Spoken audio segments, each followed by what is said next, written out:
네, 안녕하십니까? 네, 거룩한 시기를 맞이하였습니다. 네, 오늘은요 다니엘서 3장 마지막 시간이 되겠는데요. 제목은 불 속의 하나님이라는 제목을 선택해 보았습니다. 우선 하나님의 말씀을 함께 낭독해 보도록 하겠습니다. 다니엘서 3장 25절부터 26절에 있는 말씀, 다니엘서 3장 25절부터 26절에 있는 말씀 제가 낭독해 드리겠습니다. 왕이 또 말하여 이르되 내가 보니 결박되지 아니한 네 사람이 불 가운데로 다니는데 상하지도 아니하였고 그 넷째 모양은 신들의 아들과 같도다 하고 26절 느부갓네살이 맹렬히 타는 풀무불 악이 가까이 가서 불로 이르되 지극히 높으신 하나님의 종 사드락 메삭 아벳느고야 나와서 이리로 오라 하매 사드락과 메삭과 아벳느고가 불 가운데서 나온지라. 여러분 다니엘 3장은 몇 년도에 있었던 사건인 줄 아십니까? 다니엘 3장은 BC 593년도에 있었던 사건이고요. 다니엘서 2장은 BC 603년에 있었던 사건, 그리고 다니엘서 2장은 BC 605년에 있었던 사건입니다. 왜 이런 말씀을 드리는가 하면 다니엘서는 역사이기 때문에 우리가 역사의 기록을 아는 것은 중요하다고 그렇게 생각이 듭니다. 이때 다니엘 3장 있었을 때에 다니엘의 나이가 몇 살이었을까요? 약 21살 정도 되었습니다. 그가 17, 18살 때에 포로가 되어서 그가 바벨론에서 이제 꽤 괜찮은 지위를 차지했던 그런 때였습니다. 그의 나이 21살 때, 정말 젊었을 때 얼마나 그가 하나님과 교통하며 그의 지식이 모든 사람들보다 훨씬 높았다는 사실을 우리는 알 수가 있죠. 다니엘 3장에 있을 때 21살 때에서부터 그의 나이 90세가 될 때까지 마치 젊은 청년처럼 하나님의 사업을 했었던 다니엘의 모습을 우리는 보게 되는 것입니다.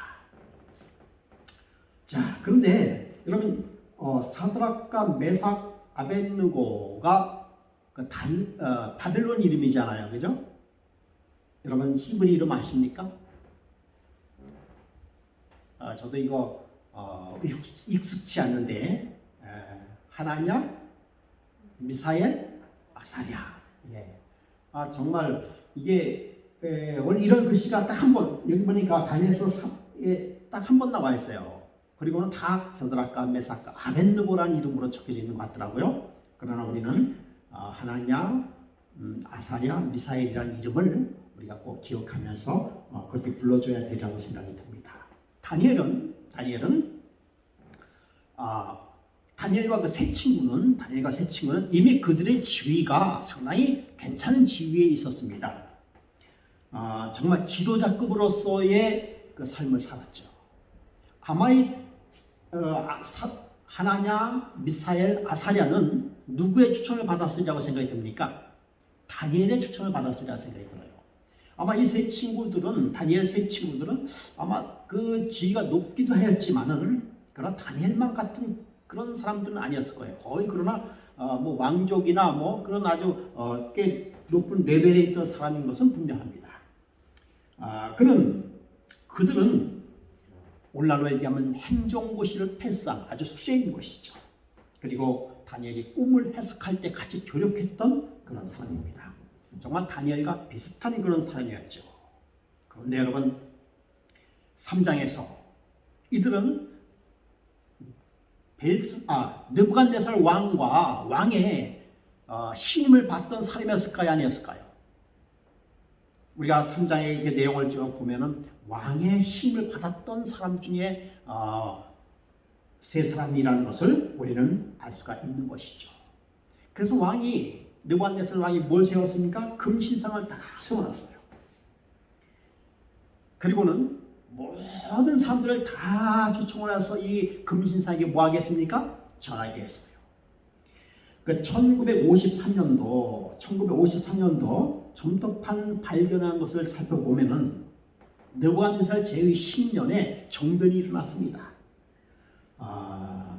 그 정변 때에 그 적군이죠, 적군. 반란군들이 어디까지 침입을 했는가 하면 느부갓네살 왕의 침실까지 침입을 해서 하마터면 느부갓네살 왕이 목숨을 잃을 수도 있었던 그런 상황이 벌어졌던 것이었어요. 그래서 그 반란군을 진압하면서 마치 느부갓네살 왕이 직접 칼을 뽑아가지고 그 반란군을 처치했고, 그의 결과로 인하여 그때 당시에 신임 있었던 신하들 약 50여 명을 오늘날로 얘기하면 숙청했던 사건이 바로 느부갓네살 왕 제위 10년에 있었던 정변이었습니다. 그래서 그 정변 때문에 느부갓네살 왕은 금신상을 세워서 모든 사람들이 다 자기에게 바벨론에게 절하게끔 만들었었던 그 뒷 배경들이 있었다는 사실이에요. 그때에 그 느부갓네살 왕의 그 금신상이 세워졌을 때 누구도 참석했었다? 시드기야 왕도 참석했었을 것이다 라고 생각했을 때 그 근거가 뭔가 하면 에레미야 51장 59절에 유다왕 시드기 왕 제4년에 마세야의 손자 네랴의 아들 스가랴가 그 왕과 함께 바벨론으로 갈 때, 왜 바벨론으로 갔을까? 이 시드기야 왕 제4년하고 느부갓네살 제위 10년하고 같은 그 시기였어요.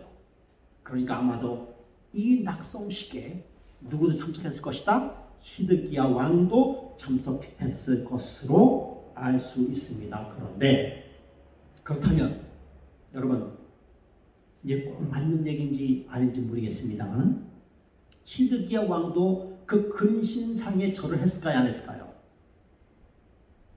아마도 하지 않았는가.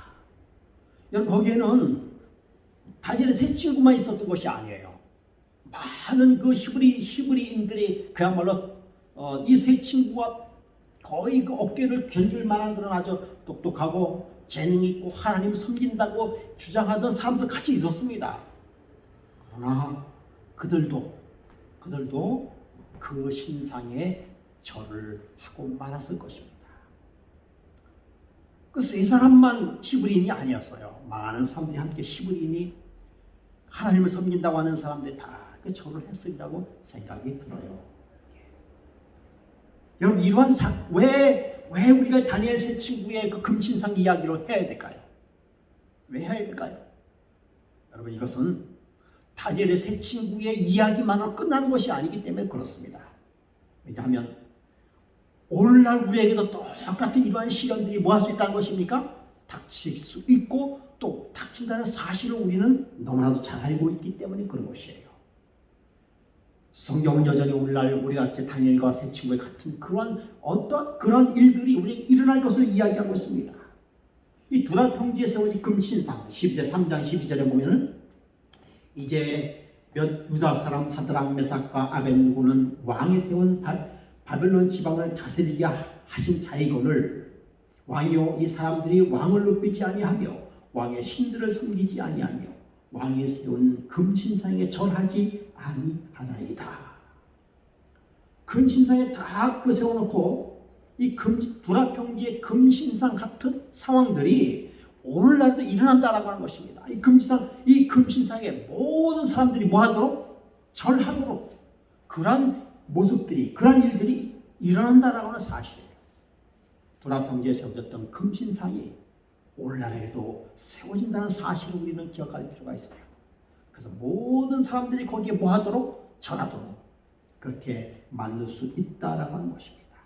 그것이 바로 뭔가 하면 계시록 3장 13절에 나타난 짐승의 우상이에요. 계시록 3장 15절 말씀을 읽어드리겠습니다. 그가 권세를 받아 그 짐승의 우상에게 생기를 주어 그 짐승의 우상에게 말하게 하고 또 짐승의 우상에게 경배하지 아니하는 자는 며칠은 다 죽이게 하더라. 여러분들이 짐승의 우상이 무엇인지를 지난번에 배웠어요. 그렇죠? 그 짐승의 우상에게 생기를 주어 그 짐승의 우상에게 경배하지 아니하는 자들은 뭐하다고요? 다 죽이게 하더라라고 하는 것이에요. 그런데 이와 비슷한 장면이 또 있습니다. 계시록 14장 11절 이게 계시록 4장이 아니라 계시록 3장이 아니고 계시록 13장 5절이에요. 아마 그럴 거예요. 여기 잘못됐네요. 계시록 14장 11절에 보면 또 말씀을 읽겠습니다. 그 고난의 여기가 세세토록 올라가리로다. 짐승과 그의 우상에게 경배하고 그의 이름의 표를 받는 자는 누구든지 밤낮 쉼을 얻지 못하리라 하더라. 자, 여러분 여기서 한번 볼까요? 아까 계시록 3장 15절에는 그 우상에게 경배하지 아니하면 어떻게 합니까? 다 죽게 되는 거예요. 죽게 되고 계시록 14장 11절에는 그 표를 받는 자는 뭐하라? 밤낮 쉼을 얻지 못하리라. 그러니까 다른 성경에 보면은 표를 받는 자는 뭐하리라? 반드시 죽으리라는 거예요. 자, 여러분 보세요. 표를 받지 않아도 죽고 표를 받으면 또 죽고 그래요. 어떻게 된 것이에요? 이래도 죽고 저래도 죽고 다 죽네요. 그렇죠? 자, 여러분 이게 상반되는 이야기예요. 상반되는 이야기인데 그렇다면 여러분 경배하지 아니하면 며칠은 다 죽을 것이고 또 그 표를 받아서 경배하면 또 하나님께 벌을 받겠다는 우리 어떻게 하는 얘기예요? 어떻게 하는 얘기예요? 자, 여러분 이것은 우리가 선악간에 조만간 결정해야 될 결정적인 문제가 들어서는 것입니다. 물론 우리는 짐승의 우상에게 경배하지 않아야 되겠죠. 그렇죠? 짐승의 표를 받지 말아야 되겠죠. 짐승의 표가 무엇인가? 이걸 지난번에 잠깐 말씀을 드렸고 앞으로도 계속 말씀을 드릴 것이기 때문에 여기서는 크게 말씀을 안 드리고 중간에 잠깐 좀 말씀을 드릴 것입니다. 우리는 양날간에 반드시 선택해야 되는 선택의 기로에 놓여 있다는 사실을 우리가 꼭 기억할 필요가 있는 것입니다. 죽느냐 사느냐 그 기준점은 뭡니까? 짐승의 표라고 하는 것입니다. 우리는요 이러한 사실들을 잘 알고 우리가 어떻게 대처해야 될 것을 우리는 지금부터 우리의 신앙 가운데서 하나하나 생각할 필요가 있는 것입니다. 자, 계시록 3장 18절 이 성경을 한번 찾아보겠습니다. 계시록 3장 18절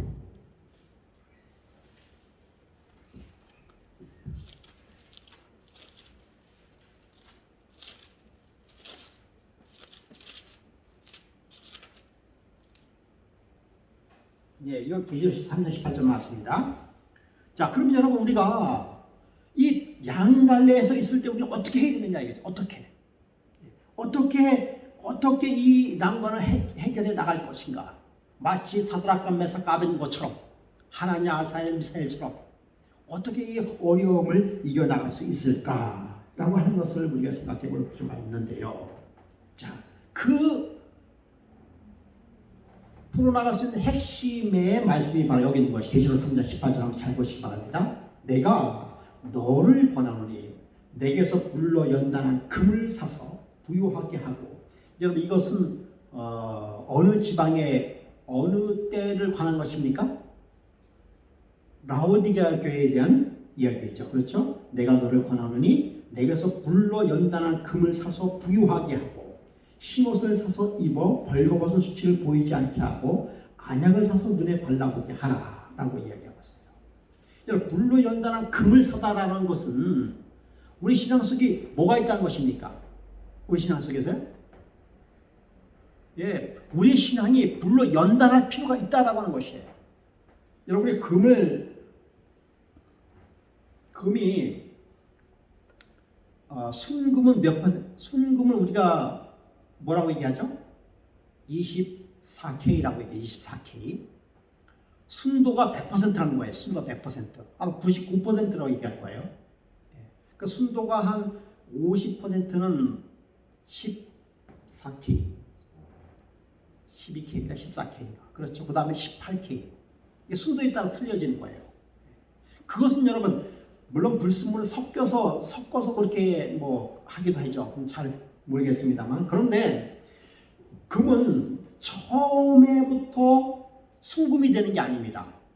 처음부터 순금이 되는 게 아니고 이 전차적으로 순금을 만들어요. 그러니까 처음에 불로 연단을 해가지고 금을 뭐하는 거야? 순도를 만들고, 그 다음에 또다시 불로 연단해서 순금을 만들고, 그 몇 번 차례 거쳐가지고 완전한 순도 99%의 순금을 만드는 것입니다. 그것이 뭔가 불로 연단하는 것이에요. 우리의 신앙도 이런 연단이 필요하다는 것입니다. 그래서 그러면 다니엘의 세 친구들은 이런 연단의 시간이 없었을까? 이런 연단의 시간이 없었을까? 여러분, 이 다니엘 세 친구들도 시련과 연단의 시간이 있었어요.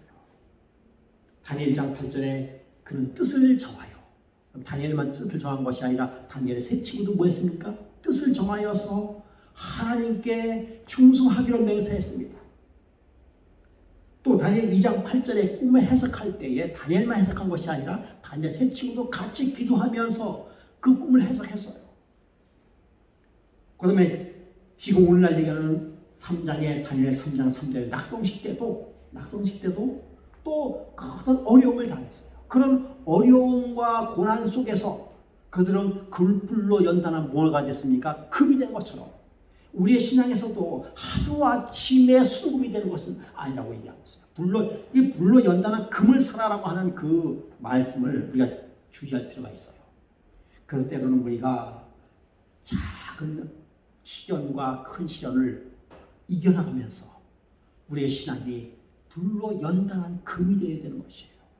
여러분, 확실한 것은 이 비유로 볼 것 같으면은 한 번에 순금이 되지 않습니다. 우리의 신앙이 하루아침에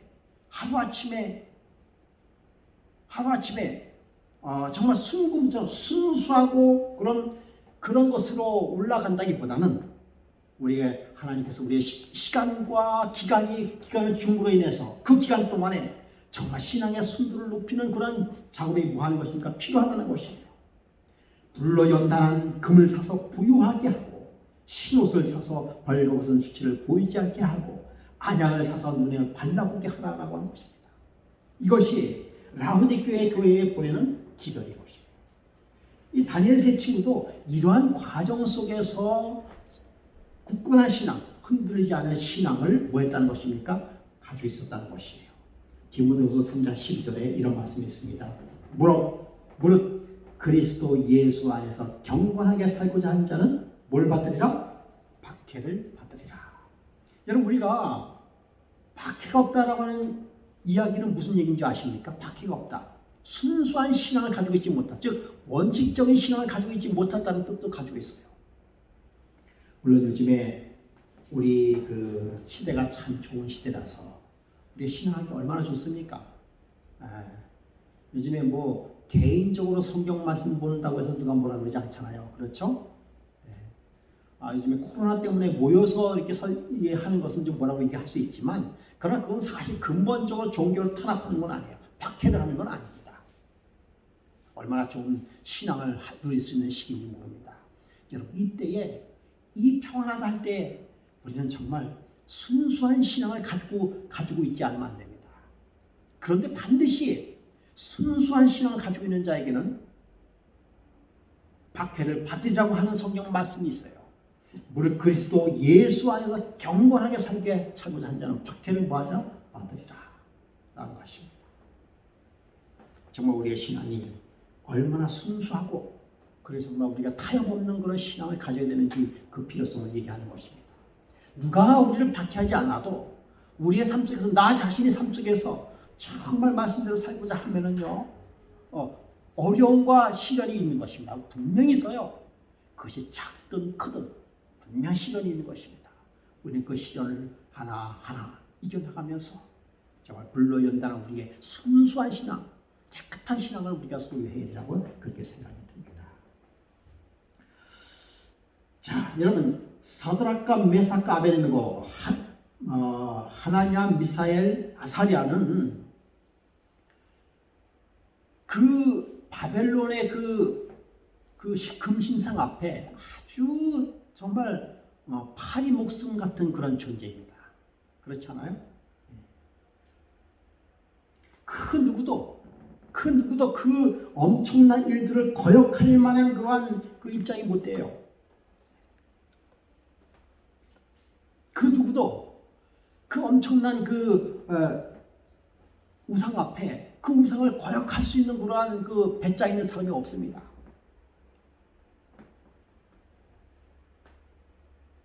그러나 3장 16절에 보니까 다니엘 3장 16절 사드락과 메삭과 아벳느고가 왕에게 대답하여 이르되 느부갓네살 왕이여 우리가 이 일에 대하여 대답할 필요가 없나이다. 왕이여 우리가 섬기는 하나님이 계신다면 우리를 맹렬하는 불못불 가운데서 능히 건져내시겠고 왕의 손에서도 건져내시리라.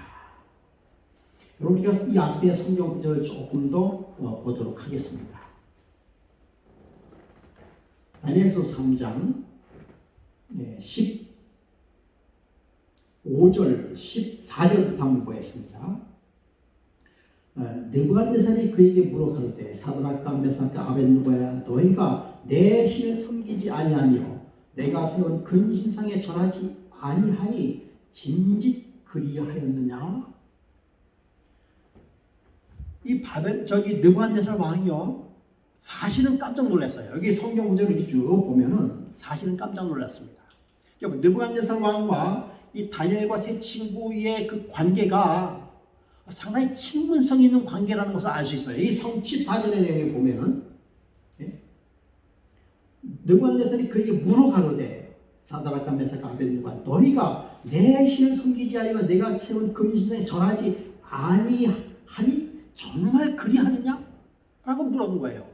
만약에 그 느부갓네살 왕과 이 세 그 친구가 느부갓네살 왕이 그들을 이렇게 친분 있게 섬기지 않았다고 한다면 굳이 이렇게 물어볼 필요가 없어요.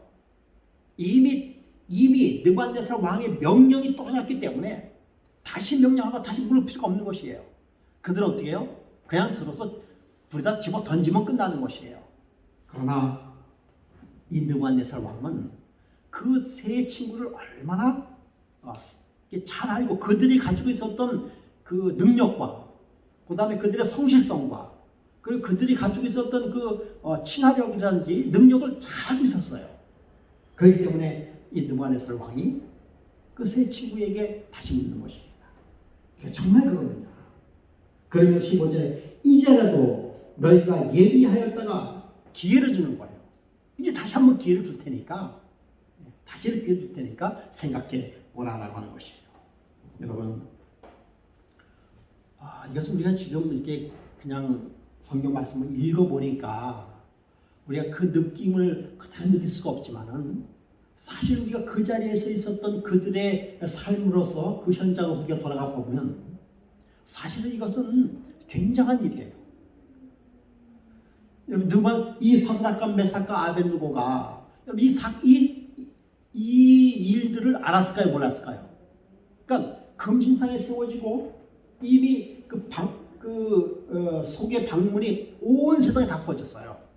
그래서 누구든지 그 신상에 절하지 않으면 죽을 것이라는 사실을 거기 참석한 사람은 알았을까요? 몰랐을까요? 다 알았어요. 그러면 이 다니엘의 세 친구도 알았을 거예요. 그렇죠? 알고 어디에요? 거기 참석했을 거예요. 아마도 그들은 그날 밤 잠을 못 잤을 거예요. 저 같으면 잠을 못 잤을 것입니다. 그리고 세 친구는 문안했을 거예요. 야, 우리가 저 신상에 절해야 될까 말아야 될까? 다른 친구들은 이렇게 해서 야, 좀 한 번만 절하면 어떠냐? 아마 그날저날 때 의견이 분분했을 거예요. 의견이 분분했을 겁니다. 어떤 친구들은 이렇게 행동으로 보였다고 해서 그렇게 우리가 큰 죄를 지은 것이냐? 그냥 잠깐만 눈 감고 그냥 머리 식으면 되잖아. 그렇게 생각했던 친구도 있었을 것이고. 그러나 이 세 친구들은 아니야. 우리가 그럴 수 없어. 절대 우리 섬기는 하나님을 배반할 수가 없어. 단 한순간도 배반할 수가 없어. 아마 이 다니엘과 세 친구는 그날 저녁 때 죽음을 각오했을 것입니다. 누구라도 그 순간에 죽음을 각오하지 않고서는 그 설 수 없는 위치예요. 그랬을 때 이 다니엘과 세 친구들이 결혼했을까요? 안 했을까요?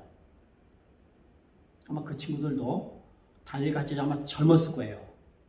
결혼했을 거예요. 왜냐하면 이들도 지방의 관리거든요. 다니엘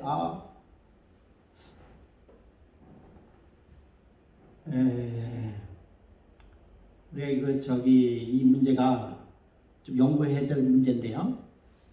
다니엘이 그 환관이 되겠다라는 말 있잖아요. 환관. 우리가 얘기하면 환관은 뭐예요? 내시, 내시. 즉 내시 하면 결혼을 못 하잖아요. 그죠? 그러니까 에레미야 선가 보면 내시가 되겠다라고 뭐 했습니까? 이렇게 예언을 했어요. 그래서 그런 점을 좀 연구했던 걸 좀 기억이 나는데요. 다니엘이 과연 내시가 되었을까? 내시가 되었을까? 또 다니엘의 세 친구도 내시가 되었을까? 라고 한 것이에요. 그런데 히브리인들의 특징이 뭔가 하면 히브리인들의 특징은 절대적으로 뭐 하는 거예요? 자손을 남기는 것이 히브리인들의 특징이에요. 자손이 끊어진다라고 하는 것은 그거는 이 존재 가치가 없다는 것을 그들이 인식하고 있어요. 그래서 그 바벨론 왕궁에 가서 그들이 과연 내시가 되었을까? 내시가 되겠다라고 하는 예언이 있어요. 그래서 확실하게 알 수는 없겠지만,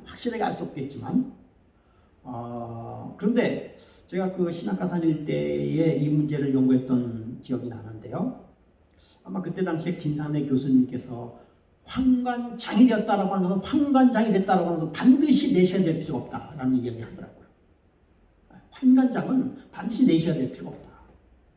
라는 걸 얘기했어요.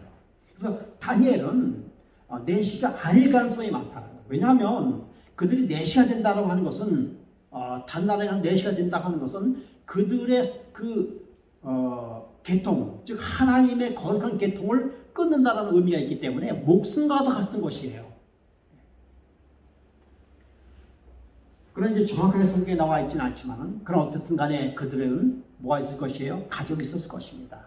그리고 아마 또 어떻게 생각하면 결혼됐을 것이에요. 그의 사랑하는 자녀도 있을 것이고 사랑하는 부인도 있었을 것이에요. 그 부인들이 다 물리치고 자기의 죽음을 선택한다는 것은 쉬운 문제가 아니에요. 그냥 한 번만 찍으시는 감으면 되는 것인데, 아마도 그날 저녁 때 그 세 친구들은 잠 한 점 자지 못하고 그리고 마음속에 결심했을 거예요. 나는 내일 뭐 하리라? 죽으리라. 죽음을 결심하지 않고서는 도저히 그 앞에 설 수가 없었던 것입니다. 여러분, 다니엘은 왜 거기 안 섰을까? 이것도 추측할 수밖에 없어. 성경에 나와 있지 않지만. 그러나 다니엘과 느부갓네살 왕의 관계를 봤을 때에도 절대로 느부갓네살 왕이 다니엘은 죽이지 않기 위하여 뭐 했어요? 아꼈을 거예요. 그래서 거기에 참석하지 않도록 만들었을 것입니다. 왜냐하면 다니엘은 절하지 아니할 것을 누구보다도 잘 알았던 사람이 누구예요? 느부갓네살 왕이에요. 그런데 모든 사람들이 다 절을 하는데 딱 세 사람 절을 하지 않았어요. 바로 이 하나냐, 아사엘, 미사엘. 그랬을 때에 이 느부갓네살 왕이 깜짝 놀랐어요. 이 느부갓네살 왕은 미처 그 생각을 못했을 거예요. 아마 알았다고 한다면 이 세 친구도 이 다른 어떤 조치를 취했을 것입니다. 왜냐하면 이들은 그가 사랑하는 그 신하였기 때문인 것이죠. 15절에 이제라도 너희가 예비하였다가 언제든지 나팔과 피리와 수금과 사명금과 양금과 상황과 및 모든 악기 소리를 듣거든 내가 모든 신앙 앞에 엎드려 절하면 조건이와 너희가 만일 절하지 아니하면 즉시 너희를 극렬하는 풀목과 가운데 던져 넣을 것이니 능히 너희를 내 손에서 건져낼 신이 어떤 신이겠느냐. 왕은 다시 한번 사드락과 메삭과 아벳느고에게 권고합니다.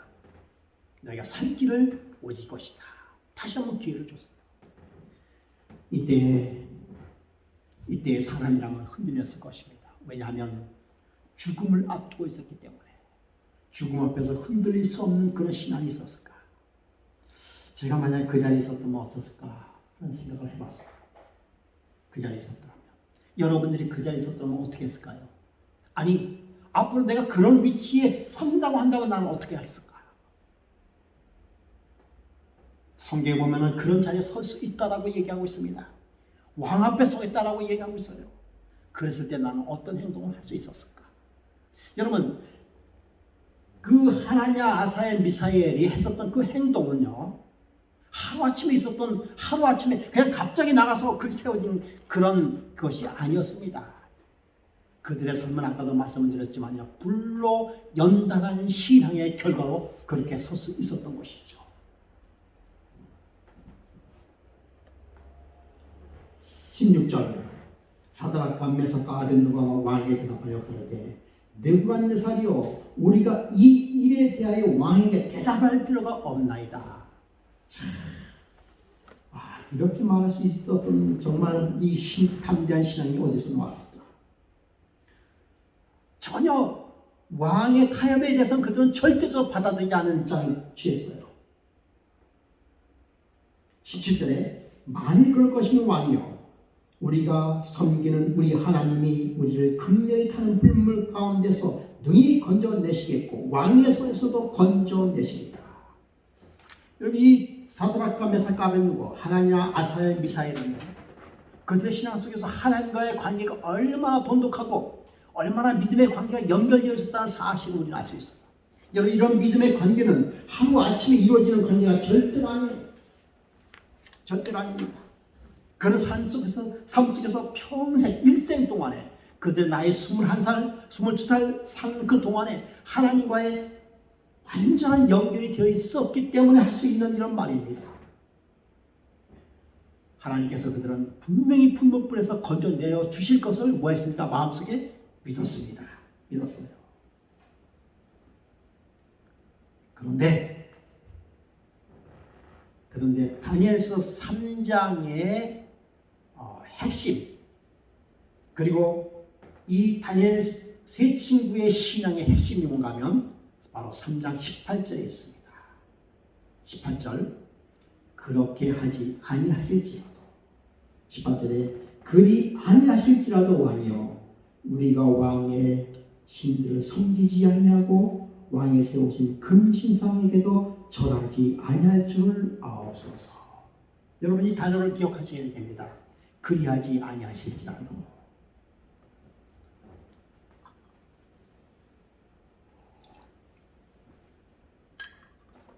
그들이 죽음을 뭐 했습니까? 각오했어요. 죽을 것을 각오했습니다. 그런데 하나님께서 우리를 살려주지 아니할지라도 우리는 금신상에 절대로 절하지 아니하겠다라고 그들 신앙 고백을 합니다. 왜 그리하지 아니할지라도 단어가 나왔을까요? 왜 나왔을까요? 아니, 분명히 하나님께서 우리를 뭐 해줄 것입니다? 구해줄 것입니다 라고 주장하고 믿사오리로 가야 되죠. 왜 그리하지 아니할지라고 나왔을까요? 저는 이렇게 생각해 봤습니다. 다니엘과 세 친구들은요, 그들이 기도의 사람이었어요. 그런데 그 기도가 그들에게 100% 응답됐을까요? 우리가 그리하지 아니하실지라도라는 단어를 우리가 깊이 명상해 볼 필요가 있어요. 여기 우리의 신앙에서 중요한 포인트를 끄집어낼 수 있습니다. 다니엘과 세 친구는요, 기도의 사람이었습니다. 언제부터 기도의 사람이었을까요? 정확한 건 우리가 알 수 없지만 그는 어렸을 적부터 기도했던 사람이었어요. 그렇다면 이들은 나라가 위태롭고 나라가 멸망되고 그 예루살렘 성이 멸망되는 그 장면에 대하여 그 민족을 위해서 이들이 기도했을까 안 했을까요? 했겠죠. 했을 거예요. 나라가 멸망하지 않도록, 그리고 예루살렘 성이 망하지 않도록 그들은 정말 그 나라를 위해서 기도했을 거예요. 그런데 그 기도의 응답이 이루어졌을까? 안 이루어졌을까요? 안 이루어졌어요.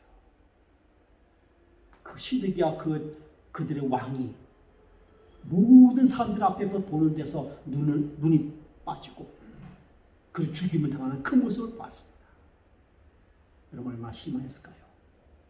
그렇게 기도했는데, 그 나라를 위해서 그렇게 기도했는데, 예루살렘 성이 멸망하지 않도록 그렇게 기도했는데 왜 하나님께서는 나의 기도를 들어주지 아니었을까라고 생각하지 않았을까요? 그리고 그날 저녁 때 그 근심상에 세워진다는 그 공고문을 보고 이 세 친구들 기도 안 했을까요? 다니엘과 같이 기도 안 했을까요? 기도했을 거예요. 왜냐하면 이건 커다란 흔들림이기 때문에 만약에 기도하지 않은 사람들은 않고 거기에 절하지 않는 사람들이 수없이 히브리 청년들이 나타나 그거 다 죽을 거 아니에요. 그렇잖아요. 다니엘의 세 친구는요. 금신상에 세워지지 않도록 하나님 앞에 뭐 했을 거예요? 간절히 기도했을 것입니다. 근데 그 기도가 들어졌나요? 안 들어졌어요. 안 들어졌어요. 그러할지라도 다니엘과 세 친구들은 결코 하나님을 뭐하지 않았다는 것입니까? 배반하지 않거나 원망하지 아니했다는 말이 이것을 그리하지 아니할지로다는 그 단어 속에서 뭐 했던 것이에요? 포함되어 있는 것입니다. 여러분의 신앙 속에서요. 때로는 우리의 그 요구대로 신앙이 안 될 수도 있습니다. 그러할지라도 하나님을 원망하지 않는 신앙이 우리에게 필요한 것입니다. 그러할지라도 하나님 앞에 순종한 우리의 신앙이 우리에게 필요한 것이에요. 여러분 다니엘의 이 세 친구의 신앙은 바로 여기서 드러나는 것입니다. 그들은 죽음을 각오하고 있었어요. 하나님께 우리를 구원해 주셔도 하나님을 믿고 그렇게 아니할지라도 우리는 흔들림 없는 신앙을 가질 수밖에 없습니다라고 왕에게 뭐 하는 것입니까? 고백하는 것입니다. 여러분 이 신앙이 마지막 우상 앞에서 설 수 있는 신앙이 아닐까 그렇게 생각이 듭니다. 물론 그때 가서 그 신앙이 생길 수도 있어요. 근데 그 신앙은 지금부터 하나님과의 관계 속에서 작은 일 하나라도 하나님 앞에 섬으로 인해서 얻어지는 신앙이라고 볼 수 있어요. 그것이 불신앙입니다. 신앙이라고 생각합니다. 이것이 그리스도의 신앙의 진수예요. 여기에는요 믿음으로 말미암는 의도 포함이 되어 있어요. 예. 누구를 믿었어요? 그러니까 그들은 자신들의 구원이 그들의 자기 어떤 나는 절하지 않는다라고 그 행위에 자신들의 신앙을 얻지 않았습니다. 누구에 뒀어요?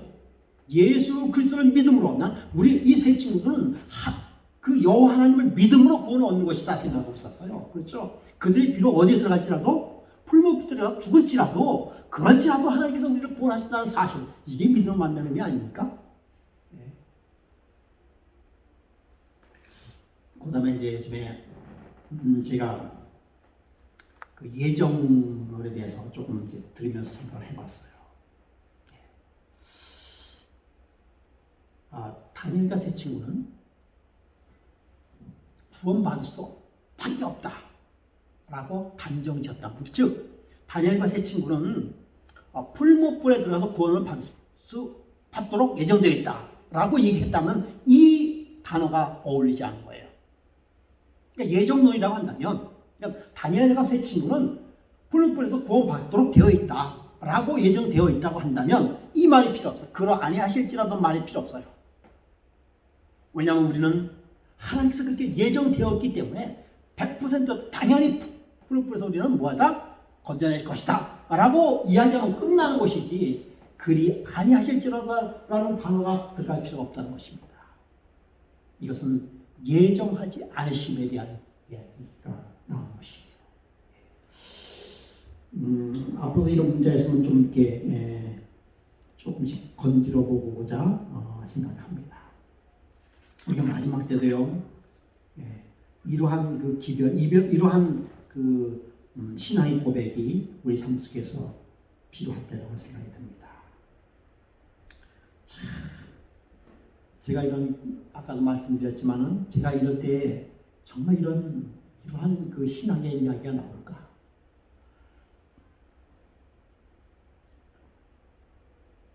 이것이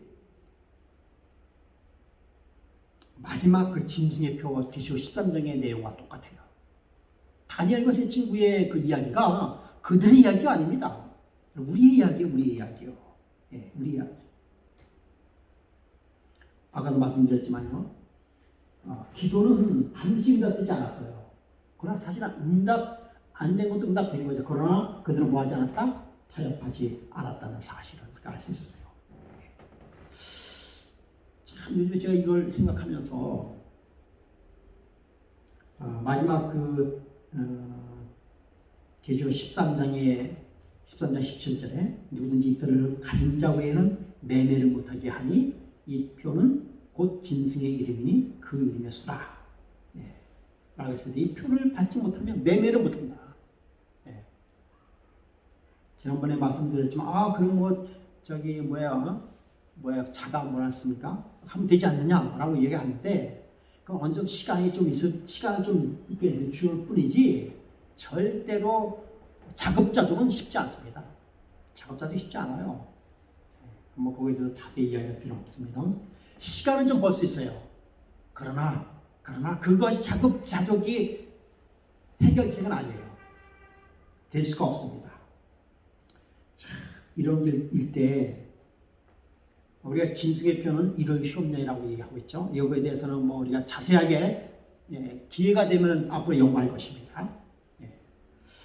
마지막 때 이런 시험령이 내리고 먹을 것이 없어지고 그래서 사랑하는 아내가 자식이 굶고 지금 이 순간에 우리 사랑하는 그 귀여운 손자가 먹을 것을 먹지 못하고 배고픔을 호소할 때 이야 과연 내가 이겨낼 수 있을까? 제가 그런 생각을 한번 해봤어요. 우리 그 귀여운 손자가 먹을 것이 없어가지고 그냥 한 번만 전하면 먹을 것이 생기는데 한 번만 전하면 생명을 연기할 수 있는데 그걸 못하고 있으면 나의 신앙이 어떡할까? 그런 생각을 깊이 해봤습니다. 다니엘의 세 친구가 같이 타협하지 않고 그렇게 신앙할 수 있을까? 그러나 여러분도 잘 아시다시피 그렇게 했을 때 누가 책임지는 것이에요? 하나님께서 책임진다는 사실. 그러하지 아니할지라도 그래요. 다 우리 어려움을 당하고 그리고 정말 귀여운 손자가 굶는 그 모습을 본다 할지라도 결코 우리는 뭐하지 말 하나님을 배반하지 말아야겠다는 생각을 그렇게 하게 되는데요. 그 용기조차도 사실은 누가 주는 것입니까? 하나님께 주시는 것이에요. 다니엘과 세 친구들의 믿음도 사실 그들이 가지고 있었던 어떤 결심 가지고 되는 건 아닙니다. 그 믿음도 누가 주신 거예요? 하나님께서 그들의 믿음을 주신 거죠. 그래서 서서인 것입니다. 그래서 때로는 우리가 사무엘상 15장 22절에 순종이 제자보다 낫고 하나님의 말씀에 단순한 말씀에 뭐해야 하는 것이 필요해요? 순종하는 것이 필요한 것이죠. 그래서 라오디게아 교인들에게 반드시 필요한 것이 이런 것이 필요한 것이에요. 타협하지 않은 신앙, 하나님과 믿음에 대한 순결한 신앙, 하늘로 우러러 부끄러움이 없는 단 하나의 부끄러움이 없는 그런 신앙을 가지고 있는 그것이 우리에게 꼭 필요한 것이죠. 그것은 오늘날 이렇게 편안하고 안전할 때 불러 연단한 금같이 순수한 신앙을 우리가 가질 필요가 있는 것입니다. 순수한 신앙. 그래서 하나님의 말씀이면은 그대로 순종할 수 있는 그런 순수한 신앙이 우리에게 필요한 것입니다. 선지자 왕 487쪽에 이런 말이 있어요. 이교의 왕이 어떻게 하나님의 아들의 모습이 그와 같은지를 알았을까? 이 바벨론 왕이 어떻게 그 이교 왕이 하나님의 아들인 것을 알았을까 하는 것의 내용이에요. 바벨론에서 시인받는 자리를 차지한 히브리 포로들은 생애와 품성으로 진리를 왕 앞에 드러냈다. 이미 다니엘과 세 친구들은 그 금신상에 세워지기 전에 느부갓네살 앞에 뭘 했다는 것입니까? 복음을 전했다는 것이에요. 증언의 말씀에서 얘기해요. 그래서 분명하고 단순하게 그들은 의의 원칙을 제시하였고 이리하여 그들 주위에 있는 사람들에게 그들이 섬기는 하나님을 가르쳤다. 이 느부갓네살 왕이 저분이 하나님의 신이라는 것을 어떻게 알았냐, 이거 직감적으로 어떻게 알았는가? 그 생각할 수 있잖아요. 그래서 증언의 말씀은 그 세 친구들이 다니엘이 그들의 평소의 삶 속에서 누구를 알도록 하나님을 알도록 느부갓네살 왕에게 보여줬다는 것, 전도했다는 얘기입니다. 그들이 오실 구세주 예수에 대하여 말하였으므로 불 가운데 있는 넷째의 모습에서 왕은 하나님의 아들임을 말했다. 이게 느부갓네살 왕조차도 그냥 전혀 모르는 상태에서 저분이 하나님의 아들이다라고 이야기 안 한다는 얘기예요. 그분도 평소에 그 다니엘과 하나님 아사엘, 미사엘의 삶을 통해서 그들의 말을 통해서 뭐 했다는 것입니까? 여호와 하나님에 대하여 들었다는 얘기입니다. 그래서 우리가 전도할 필요가 있습니다. 성경에 뭐라고 있어요? 듣든지 안 듣든지 전도하라는 말이 이런 말인 것 같습니다. 그래서 하나님의 성령의 능력이 그들에게 미칠 때, 그리고 하나님의 성령이 그들에게 강하게 임했을 때 어느 순간에 그들은 번뜩 뭘 깨달을게요? 하나님을 깨달을 거예요. 이거 얼마나 조롱이 있겠습니까? 느부갓네살 왕이 누구를 섬기는, 뭐 다른 이방신을 섬기는 그런 왕인데 여호와 하나님에 대한 소개를 했을 때 얼마나 비웃었겠어요. 왕으로서 자기가 신인데 또 다른 신이 있다라는 것을 들었을 때 얼마나 그들에게 그들의 말을 무시했을 것이에요. 그래서 저는 그런 생각을 해봤습니다. 참 복음을 전하는데 때로는 무시를 당하더라도 복음을 전해야 되겠다는 생각이 들어요. 반드시 그들이 받아들이면 좋지만 혹시 받아들이지 않다 하더라도, 그러나 여호와 하나님의 성령의 능력이 임할 때에 그들에게 하나님의 온전히 깨달을 수 있는 기회를 하늘에서 주신다는 사실을 우리는 기억할 필요가 있는 것이죠. 28절에 좀 넘어가죠. 그래서 이제 왕이 분이 가득하여 19절에 분이 가득하여서 7배나 뜨겁게 기름을 더 부었어요. 그러니까 불이 어떻게 했습니까? 안 그래도 뜨거운 그 용광로에 7배의 강한 그런 올라가서 아마 기름을 부었을 겁니다. 기름을 부으니까 그 불이 확 퍼지면서 그 로마 병사까지도 뭐했습니까? 태워 죽였어요. 19절에 보니까 낯빛이 변하여 명하에 이르되 그 풀목을 뜨겁게 하기를 평인보다 7배나 뜨겁게 하라.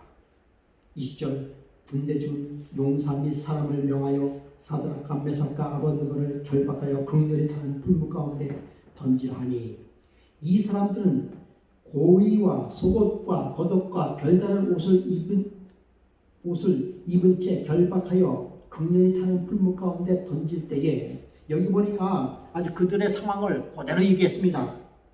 고위와 속옷과 겉옷, 이게 옷이 무슨 옷을 입었는지 성경은 상세하게 이야기하고 있어요.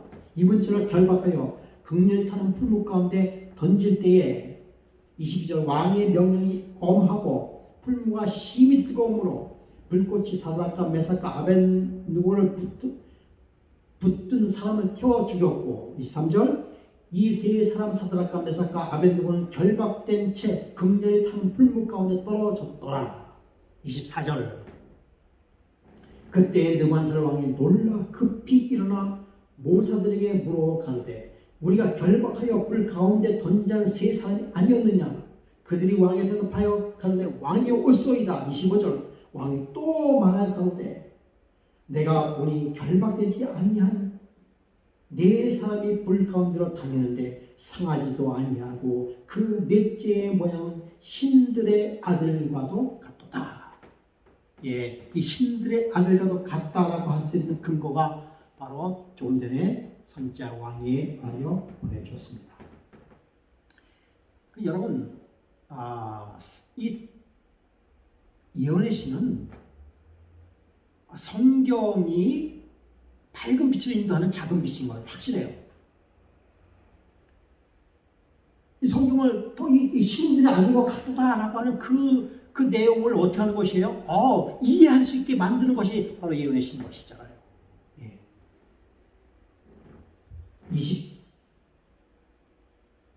28절에 넘어갑니다.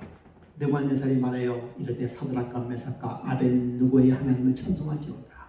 그가 그 천사를 보내서 자기를 의뢰하고 그의 몸을 바쳐 왕의 명령을 거역하고 그 하나님 밖에는 다른 신을 섬기지 아니하며 그에게 절하지 아니한 종들을 구원하였도다 라고 신앙을 고백하게 됩니다. 여러분,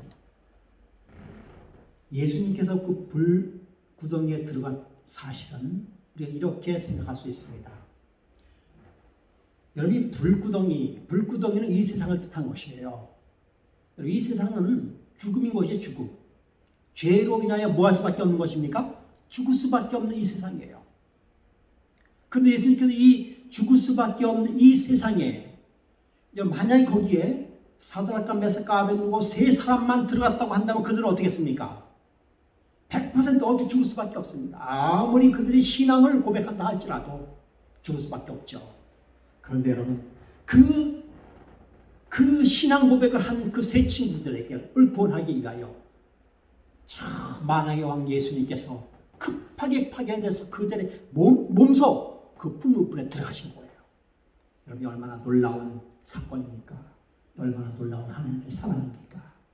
여러분 그 풀무불이 지구를 위한 것입니다. 죄로 인하여 죽을 수밖에 없는 이 지구, 죄로 인하여 죽을 수밖에 없는 저와 여러분들을 위하여 예수님께서 이 땅의 지구에 뭘 오셨습니까? 인성을 가지시고 이 땅에 오신 사건이에요. 사실은 여기에 뭐 좀 생략이 됐을 거예요. 아마 사실은 예수님께서 이 땅에 오셔서 뭐 하셨습니까? 죽고 부활하셨어요. 그 예수님께서 부활하심으로 말미암아 우리도 뭐 하신 것이 산 것입니다. 그 이 세 친구는 예수 그리스도의 부활로 말미암아 사실은 다시 산 거예요. 그 죽을 수밖에 없는 불불에서 구원을 받았던 사실은 예수님께서 그들을 구원하고 대신 죽었기 때문에 일어난 사건이죠. 예수님께서는요, 이 놀라운 사실에 그들을 구원하기 위하여 그것에 집중한다는 놀라운 사실을 우리는 생각할 수 있는 것이죠. 불속의 하나님, 죄악소성에 오신 예수님, 우리와 함께 하시는 예수님, 왕이여 또 말하이르되 내가 보니 결박되지 않은 네 사람이 불 가운데 다니는데 그 넷째의 모양은 신들의 아들과 같도다. 여러분 우리의 삶 속에서요, 예수님이 함께 있는 모습, 함께 있는 예수님을 우리가 발견할 수 있을까요? 우리만 혼자 어려움을 당하는 것이 아닙니다. 우리만 혼자 사는 것이 아니에요. 우리만 혼자 어려움을 당하고 우리가 혼자 고민하는 것이 절대 아닌 것입니다. 여러분 우리의 삶 속에서 우리와 함께 계신 하나님의 모습을 우리가 볼 수 있어야 되는 것이죠. 오늘 우리가 여기서 하나님의 말씀을 듣고 있는데요, 여기서 우리만 있는 것이 아니라 누구도 있다는 것입니까? 이 자리에 함께 계신 여호와 하나님을 우리가 믿음의 눈으로 바라볼 수 있는 것입니다. 그러므로 여러분, 이 세상에 어떤 어려움의 짐승의 표가 있다 할지라도 우리는 결코 뭐 할 필요 없습니까? 두려워할 필요 없는 것은 이 하나냐, 미사엘, 아사랴와 함께 있었던 그 하나님이 오늘날 똑같이 우리가 함께 있다는 사실을 여러분 기억하시기 바랍니다. 이 얼마나 놀라운 사실입니까? 이 얼마나 든든한 사실인 것입니까? 그것이 크든지 작든지 간에 작은 일이든지 우리가 이 놀라운 하나님, 우리 나와 함께 계시는 임마누엘 하나님, 우리와 함께 늘 동행하시는 예수 그리스도, 예수라는 이름이 뭐예요? 자기 백성을 죄에서 구원할 자라고 하는 것이죠. 함께 계시는 예수님, 바로 그 예수라고 하는 그 임마누엘이라는 그 모습을 이 다니엘서 3장에서 보여줬습니다. 우리는 그 사건이 그 다니엘 세 친구의 사건만이 아니라 오늘날 우리의 똑같은 우리의 사건임을 기억하시고 우리의 삶 속에서 여전히 함께 계시는 예수 그리스도에게 감사와 찬양을 드리는 저와 여러분 되기를 간절히 바라겠습니다. 참미 486장 참여하고요.